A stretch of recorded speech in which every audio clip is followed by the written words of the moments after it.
kusema tuondokane na dhana hii, tuondokane kabisa na dhana hii ambayo sasa ya kuwaogopa hawa watu. Hawa watu hawakutakiwa kuogopwa, wanatakiwa kuheshimiwa kwa sababu ya kazi watakaokuwa wanazitenda. Lakini wakifanya mambo ya hovyo na mambo ya kipumbavu, ilitakiwa tuonekane kabisa tunasema huu ni upumbavu. Kwa mujibu wa katiba na kwa mujibu wa Biblia, unapokuwa kiongozi hauendi ili uwe ni mtu unayetakiwa kuogopwa. Unatakiwa ukae ukiwa kwa nafasi ya kufanya uliotakiwa kuyafanya, ndipo uheshimiwe. Haufanyi sawasawa, ilitakiwa kabisa uhojiwe kwa nini ufanyi sawasawa, wakati kwa mujibu wa katiba na kwa mujibu wa Biblia mnasema nataka nikawatumikie, alafu munaenda mnakuwa mnafanya mambo ya hovyo. Sikia nisome hapa nimalize na kitabu hiki cha Warumi. Nakushukuru kwanza Waziri Mkuu, umekuja kumaliza matatizo, lakini naenda kwenye swali.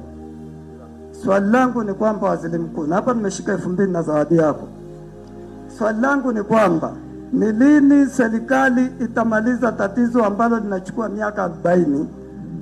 Tutakuja yaani naenda moja kwa moja. Lini serikali itamaliza swala la kuunda katiba mpya na tume huru ya uchaguzi ili tupunguze haya matatizo yanayotukabili kila siku? Mheshimiwa, samahani, najua kesho naweza nikamkia kuzimu, lakini swali langu ndio hilo. Warumi 13 mstari wa 3 nisome. Inasema hivi, kwa maana watawalao hawawatishi watu kwa sababu ya matendo mema, bali kwa sababu ya mabaya. Basi wataka usimwogope mwenye mamlaka, fanya mema nawe utapata sifa kwake. Mwenye mamlaka ni nani? Unataka usimwogope, fanya vizuri. Sasa unakuta kama hiki anachokiongea huyu ndugu hapa, hata sio kibaya, lakini anaongea kwa kuogopa. Najua kesho naweza nikamkia kuzimu. Tunawapa nafasi za kuanza kujiona kama wao ndio Israeli watawalo, au pengine ni mashetani kwa sehemu kubwa.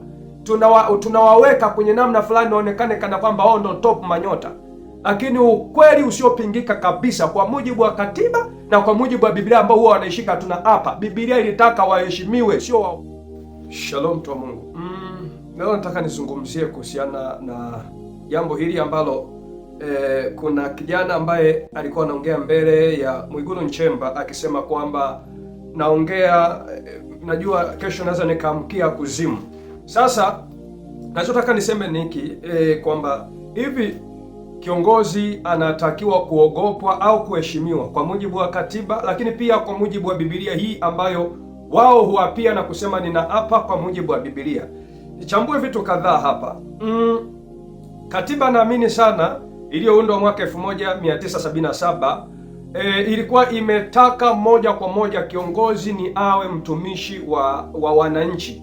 Na ukisha kuwa unaitwa ni mtumishi wa wananchi kwa mujibu wa katiba, kwa mujibu wa katiba na kwa mujibu wa Biblia hii pako mahali sipasomi, ila nitaelezea tu, lakini pako mahali ambapo nataka nipasome pia hapa, afu baada ya hapo nielezee maelezo ya sikia katika kitabu hiki cha Warumi kwanza hapa, au nianzie na Petro, kitabu cha Petro wa kwanza sura ya 2 mstari wa 17. Inasema hivi, waheshimuni watu wote, wapendeni ndugu, mcheni Mungu, mpeni heshima mfalme. Mpeni heshima mfalme, mpeni heshima mfalme. Sasa hawa sio wafalme kwanza, ingawa hapa Biblia bado inataka tumpe heshima mfalme. Sasa haijasema muogopeni mfalme, imesema mpeni heshima. Heshima tofauti na kuogopwa. Ukiona unaogopwa, kwa sababu anatakiwa kuogopwa ni shetani tu. Mungu mwenyewe kwa mujibu wa Biblia hii Mungu anasema nikaribieni mimi nami nitawakaribia nyinyi. Leteni hoja zenu zenye nguvu. Anasema njooni tusemezane. Mungu alitaka wanadamu tumsogelee, tusemezane, tusimwogope.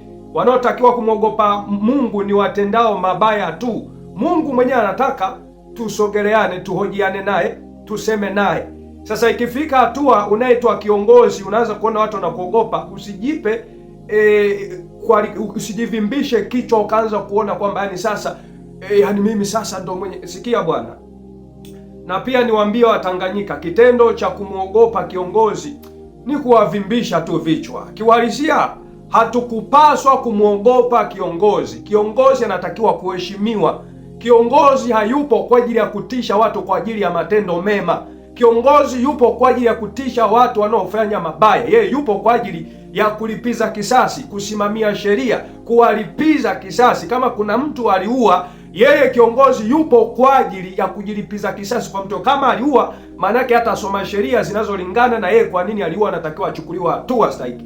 Lakini sasa imefika hatua sasa Watanganyika au watu wamekuwa sasa wanawaogopa viongozi, wakati kiongozi alitakiwa kuheshimiwa. Na niwaambie hata viongozi, ukiona unaogopwa na watu, wewe jua uongozi wako ni mbaya na hufai kabisa kuwa kiongozi. Maana kabisa ya kiongozi kwa mujibu wa katiba, katiba inakutaka unapokuwa kiongozi unaenda kutumikia Watanganyika, unaenda kutumikia watu, hauendi kutumikia tumbo lako, hauendi kutumikia familia yako na jamii yako. Ndo wanabaki tu wanaishi maisha ya kifahari na nyinyi kutembelea magari ya kifahari, wakati kiongozi alikuwa anatakiwa akienda akawe mtumwa au mtumishi kwa mujibu wa katiba kabisa, kama tu ingeamua kusimamiwa na kufuatwa kama ilivyo inapozungumzia kwamba kiongozi kwa mujibu wa katiba atakiwa akipatikana akawatumikia Watanganyika. Ila sasa hivi kilichopo na kinachoshangaza sana sasa hivi, ukishakuwa kiongozi wewe unakuwa kama mfalme, unakuwa kama lidudu, kama lishetani, unatakiwa tu uogopwe na mtafu. Kwenye karne hii ya 20, mimi nasema hivi, muondoke kabisa na dhana hii. Karne ya 20 hii, karne ya majenzi, ni vigumu sana kuwatawala watu kwa ujinga, kwa kutawala kibabe, ni vigumu. Nawahakikishieni, kama mjui, waona kama kijana anasema naongea tunajua kesho naweza nikamkia kuzimu, mtu huyo ni wazi naonyesha ashajikatia tamaa. Yuko tayari akutane na lolote, yuko tayari akutane na ugumu wowote, yuko tayari akutwe na lolote, kwa sababu najaribu kutofautisha sasa hivi na kipindi kile cha karne ya wazee wetu huko, ambapo unakuta wazee wetu wenyewe walikuwa wakipewa vitenge, wakipewa t-shirt, wakipewa kofia, basi unakuta wakienda kama kwa mkoa wetu wa Dodoma, kwa sababu unakuta wako wanazungumzia mechi dede tu, yani akienda pale ni kupiga tu tiki, na hata kujua kwamba, kwa sababu ukweli usiopingika, sisi au Watanganyika wananchi hatukutakiwa kuomba chochote kutoka kwa kiongozi. Kiongozi upo kwa ajili ya kuvisimamia vitufikie. Hatukutakiwa utuahidi chochote, sio nitaleta maji, si ulete maji, wewe una hela zako. Vitu hivi vyote si maji, si umeme, hivi ni kwa mujibu wa katiba, lakini kwa namna ambavyo wenzetu mataifa mengine wanavyoendesha, na kwa mujibu kabisa ya maana ya kuitwa kiongozi. Wewe unatakiwa kwenda kuvisimamia, vitoshee jamii. Kama ni madawa, iwe ni kitu cha uhakika hospitalini. Lakini sasa hivi inashangaza sana, hata na wakati mwingine naponaga kina Mwandambo wanasimama, nimeona waziri si Mchengerwa amenani sasa hivi kuna bima ya afya watu 6, nampongeza.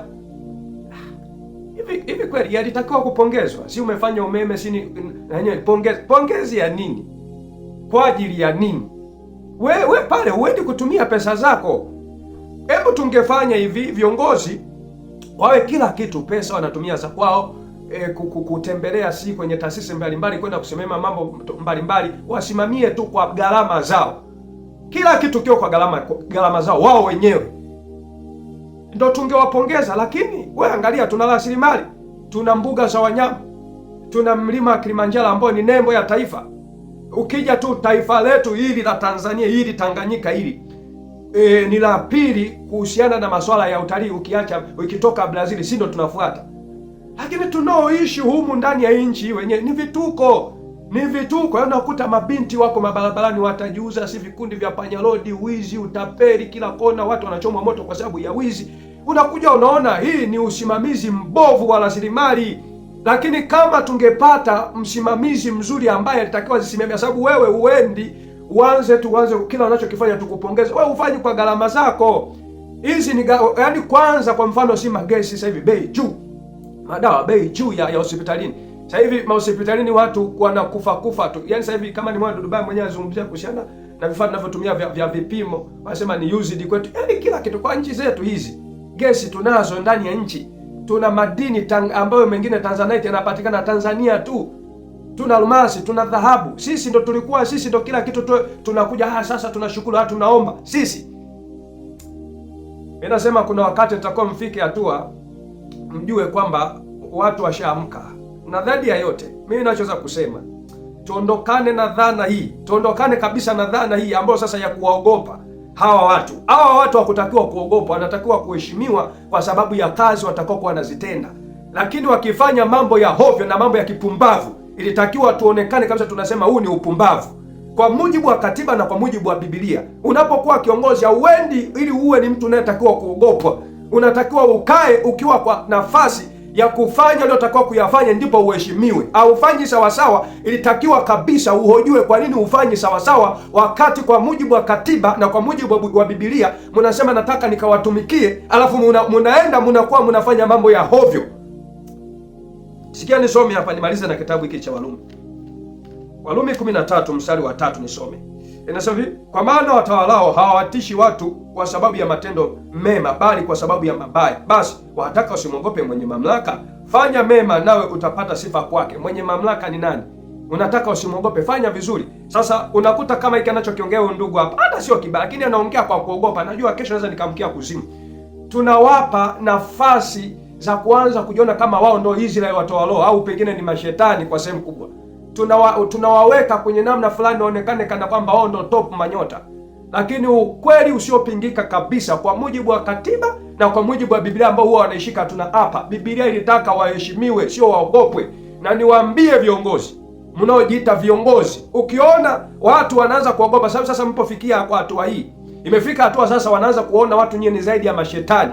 Imefika hatua watu wanaanza kuwaona nyinyi yani ni viumbe mnaotakiwa muogope, sababu kwa vyovyote vile naonaga hata kina Emmanuel Nchimba anasema, nikionaga kwenye chama chetu nikiona kwenye chama chetu wameongea vijana mambo ya ovyo, walipoongea gale si hatu kuwapoteza polisi msotafu, nasema mimi waga nikiona vitu hivyo nakemea. Ila vyama pinzani wakitoa lugha kama hizo hamuishi kukemea. Kina Tundu Lissu mpaka leo mmewashikilia. Tumekuja tumeona watu wanatekwa, kina Mdude Nyagali, wakina Deusi Soka, wakina Amfani Polepole. Hivyo uwaga mnajifanya mvioni, ila tunasema watu walichochewa ndio maana waliandamana. Msijue kwamba watu waliandamana baada ya watu kutekwa, baada ya kina Amfani Polepole kuzungumzia kuhusiana na masuala ya kula si kuvuta kwa njia ya NIDA, uje si pia masuala ya makaa ya mawe, uje si kuhusiana na gesi sisi tunauziwa bei juu, wakati kuna nchi ambazo serikali inachukua gesi kutoka nje na watu wanauziwa kwa shilingi 2,000. Sisi huku kwetu hayo yote ndio yaliyopelekea watu kuandamana, ila mnajifanya hamuyaoni. Vitu vinapanda bei juu, mnajifanya hamuyaoni, mnasema tu walichochewa na watu. Alafu mnakuja tena mnasimama kwenye namna fulani ambayo watu sasa wanakuwa wanawaogopa. Inafika hatua kina Nchimbi anasema mimi waga nakemea. Hivi kwenye vyama pinzani wakifanya mambo ya ovyo, waga mnakemea tu au waga mnachukua hatua? Alafu ifike hatua na niwahakikishia hamkutakiwa nyinyi kuogopwa. Nyinyi mlitakiwa kuheshimiwa wala si kuogopwa. Hii ndio inavyotakiwa kwa mujibu wa katiba na kwa mujibu wa Biblia mnayoapia. Biblia ilitaka tuwaheshimu. Tukifanya vibaya ndio tutakuwa tuwaogope. Lakini kama tunashinikiza haki, tunashinikiza usawa, hatukutakiwa kabisa kuwaogopa, tulitakiwa kuwaheshimu kwa mujibu wa katiba. Mimi naonya kama mtu wa Mungu, na niwaambie kwenye karne hii ambayo sasa yatakuwa yanafanyika mambo ya hovyo. Najua sasa hivi masuala ya utekaji pengine yamekosa nguvu, ila nawahakikishieni kwa karne hii ya majenzi na kwa karne hii Mungu kuna kitu atafanya. Tuondokane kabisa na ujinga na upumbavu ambao siku nyingi tumekaliwa nao. Hii sio karne ya kupewa t-shirt afu ndugu zetu wao wanatekwa na tunasikia aliyeniteka ni Mafwele, amchukia hatua zozote afu nasema sisi hatuhusiki. Wakina Mdude Nyagali, si inasemekana haya, kwa nini tu unasema tuna intelijensia kubwa? Hiyo intelijensia kubwa imeishia tu kwenye Chadema wakiwa kwa mahakamani, sema tuna intelijensia kubwa nataka kufanya fujo. Hiyo intelijensia imeishia tu hapo. Ila mpaka leo kitendo cha kusema mna intelijensia kubwa wakati kuna ndugu zetu wameteka, wakina Amfani Polepole, wakina Mdude Nyagali, wakina Deusi Soka, wakina Injili Geuzayo na wengine kibao, mpaka leo. Hata kama unakuja unasema hata kipindi fulani walitekwa, hayo maswala hayo ifike hatua hatuyataki sasa, yakomeshwa, kwa sababu kitendo cha kuishia tu kwamba na kipindi fulani kwa natekwa mwisho yote. Kwa hiyo tuseme ndo maisha ndio yabaki kuwa hivyo? Hapana bwana, tushatoka kwenye ujinga huo, tuko karne nyingine kabisa hiyo. Wanaotakiwa kuogopa ni wezi, wanaotakiwa kuogopa ni watekaji, wanaotakiwa kuogopa nyinyi ni watu wanaotenda vibaya, wala rushwa na watendao mabaya. Lakini sisi tulitakiwa kuwaheshimu tu, kama tena mkifanya vizuri. Mkifanya upumbavu tunasema huu ni upumbavu. Niishie kwa kusema ni sauti ya mtoto wa mtu aliyekutoka nyikani, anasema itengenezeni njia ya Bwana, yanyosheni mapito yake. Heri mtu yule afaye katika Bwana tangu sasa, apate kutimiza wajibu wake. Tazama Mungu mhukumu wa haki wa kila mtu yuaja na malipo. Na hii ndiyo maana ya neno Maranatha. Amen. Asante na hongera kwa kunisikiliza.